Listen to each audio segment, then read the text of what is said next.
नमस्कार. नमस्कार. काय नाव? योगेश रासकर, गाव? नांदवळ, तालुका? कोरेगाव, जिल्हा? सातारा. सातारा. हं. बरं, आता तुम्ही डे फ्रेश सोबत जुळलेले आहे. हो, किती वर्षापासून जुळले आहे साहेब? 2-3 वर्ष झाली की. 3 वर्ष झाले. कोणत्या कोणत्या पिकामध्ये वापर करता? आम्ही सगळ्याच पिकावर घेतो. जेवढा, ऊस, हां, वाटाणा, वाटाणा.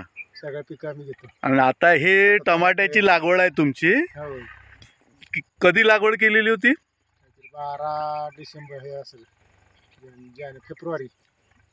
फरवरीमध्ये याची लागवड केली. हो. त्याच्यानंतर आज तुमच्या इथे पाणी नाही आहे, पाण्याचा ताण पडला. हा, पाणी कमी पडलं. बरोबर आहे. हो, शेव. आता मे महिन्यामध्ये मी तुमच्याकडे आलेलो आहे 15 तारखेला. हा. तर तुम्हाला सांग, आज काय कंडिशन वाटते तुमचे? आज कंडिशन चांगली आहे, फक्त पाणी नसल्यामुळं थोडं हे झालेलं आहे, निगळ झाली. पण तरी सुद्धा माल निघत आहे तुमचा. माल निघते. फक्त रेट नसल्यामुळं थोडं दुर्लक्षितही झालेलं आहे. हा, पण तुम्ही डे फ्रेश किती वेळा स्प्रे झालेला? ते 7-8 वेळा झालेला आहे. 8 वेळा झाला. आणि ड्रीपमध्ये बरं, काय रिझल्ट आहे हो डे फ्रेशचे?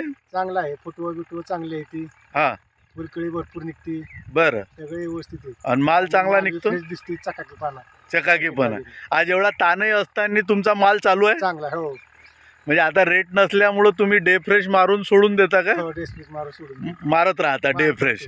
रेट नाही तरी बुवा डे फ्रेश परवडते तुम्हाला. हो, बरोबर ना? हो. म्हणजे कमी किमतीत असल्यामुळं हे मारता येईल तुम्हाला. मारतोय. आणि त्याच्यामुळं प्लॉट अजून टिकून आहे टिकून तुमचं. आज अनायसे तुमच्या इथे मी पोचलेलो आहे आणि नेमकी जमीन पण ओली झालेली आहे पावसाने. पावसामुळं. हां, तर आता अजून तुमचं चांगलं होईल, चांगलं. एवढीच सदिच्छा. चला, धन्यवाद साहेब. धन्यवाद. या पवार साहेब, या. मालक आले की या. अरे नाही, नाही, त्यांचं आटोपलं आता.